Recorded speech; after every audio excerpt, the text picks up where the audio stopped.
One of the biggest challenges I faced when I first started shooting video is how to get clean audio. Because I didn't know how to get clean audio, I didn't know what gear to use, and I did not know what it was supposed to sound like. In this video, I'm gonna give you some tips on how to start getting clean audio today and what gear I use to do so.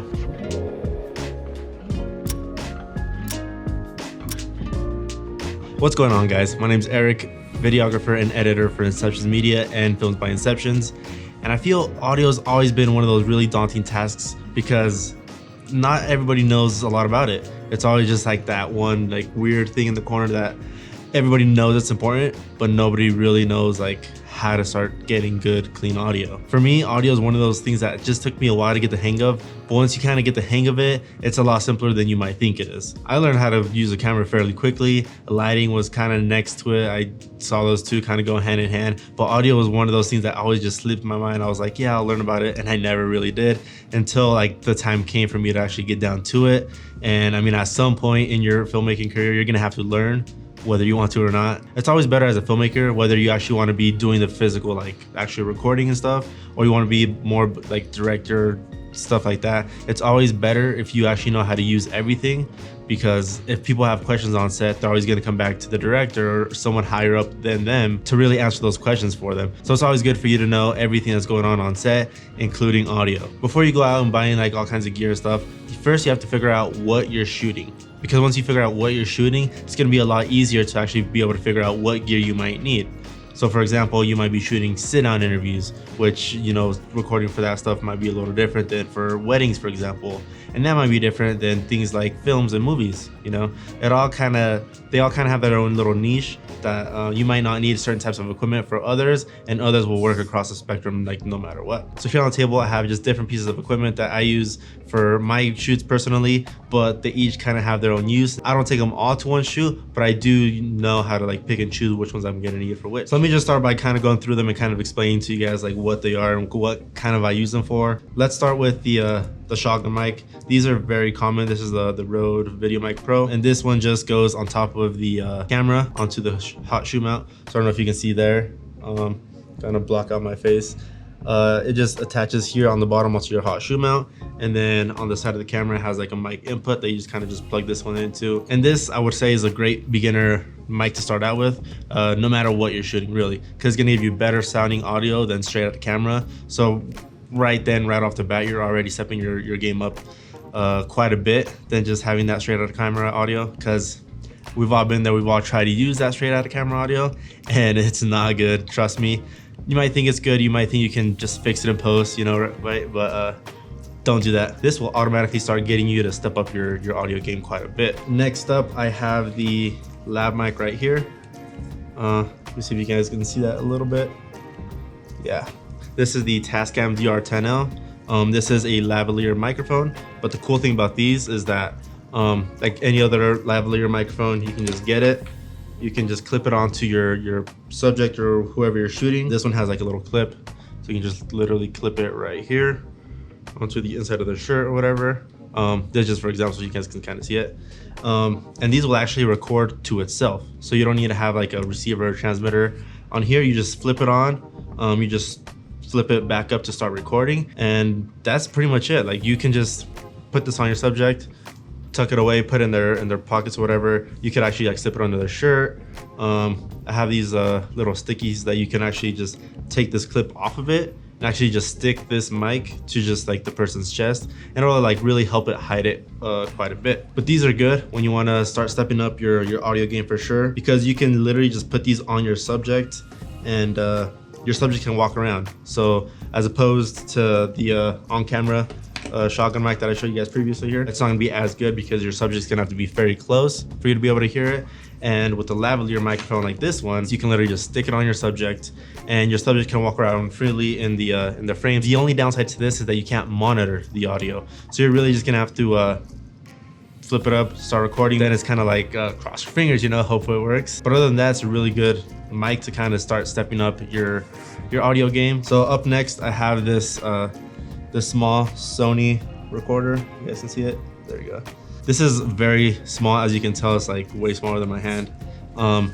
But this is good as a backup mic. I don't want to just start advertising this as a primary microphone, just in case like one of my other things start failing. If someone's wearing like a jacket, you can slip it onto their jacket up here or down here. You can very easily hide these away. The cool thing about these though is that when you turn it on and you start recording, they actually have a button on the side that you can flip up and it'll actually hold. And what that means is like once you flip that up, you're gonna be able to really push any button on the screen here. I'll show you guys. You can literally start pushing any button and it's gonna say hold is on. It's a little safer than this because this on the Tascam DR10L, you can't really put like a hold on it to like make sure it doesn't stop recording, but on something like this you can. The next mic I have is the boom mic, which I'm actually currently using. You can kind of see it dip into frame there. Just kind of like how the name is, it's a boom, so you can stick it on the end of a boom pole. But yeah, these are good depending on the type of camera you have. You might be able to plug it in directly to the camera, or you can either plug it into a field recorder, which I have right here that I'll talk about in a little bit. It allows you to monitor your audio, get the mic really close to your subject. The only downside, I guess you could say, is that you need someone to hold it, or you need a stand to hold it. Like I have here, I have a C-stand kind of just armed out and holding the mic for me. But you'll see boom mics a lot like on film and movie sets that you'll have a boom operator that's literally holding the boom pole up here and kind of just stretching it out over the actors and stuff like that. But like I said before, it depends on what you're shooting, so it's like you might need it or you might not. Here I have the Sony wireless lav mics. You can see those. These are basically does everything that this Tascam DR10L does, but this will actually let you monitor your audio. So this, like I have the FX3, the top handle and stuff, so I can literally put this on, connect it to the FX3 and be able to monitor audio through my camera. You can plug them into a field recorder like I have here. The reason that I really love these mics and the reason we invested into them is because when we do bigger event coverage type stuff, I love to stick one of these on the speaker, or if I have two speakers, I'll have the other one back there in the case. But I'll stick these on and it allows me to monitor the audio throughout the whole like event. So if by chance the batteries run out, because these do run on the AA batteries, if by chance they do run out, I'll be able to hear it right away and be able to fix it instead of, as opposed to this one, you kind of just leave it there and hopefully it's recording. But this way I can monitor to see if there's anything going wrong with the audio, if it stops recording or if there's too much muffling because their shirt's gripping on it too much. I can go in, quickly adjust it. And these don't record to itself. So unlike the Tascam DR10L, these ones will send a signal to your recorder, which is either your camera or your field recorder like this one, and then that will record the audio. I haven't had a problem with any of the wireless capabilities, so you'll be able to easily kind of get high quality audio with these, which is super, super cool. And the final piece of the audio equipment that I was telling you guys about is this Tascam X8 recorder. You can kind of see it.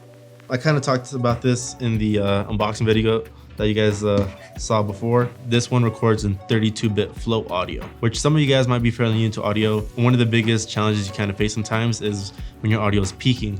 So that means when you have the mic too close and your levels just start getting into the red area and it just starts to sound really distorted. With something like this, you will really never see that happen.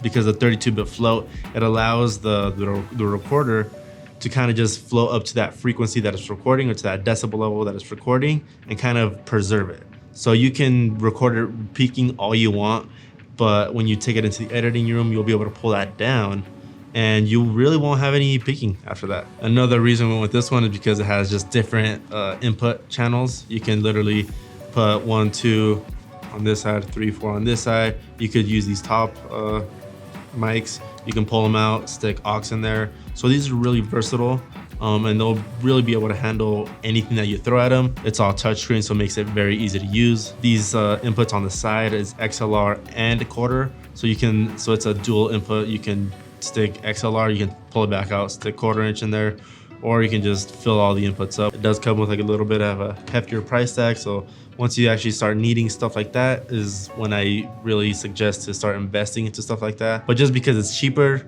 doesn't mean it's gonna be bad audio. A lot of times you have to do your own research to make sure that piece of equipment is gonna be good, because I ran into some too cheap of equipment, like I'm pretty sure a lot of you guys have. It's too cheap, that the sound is just not even worth it. It's not even worth it throwing your money at it.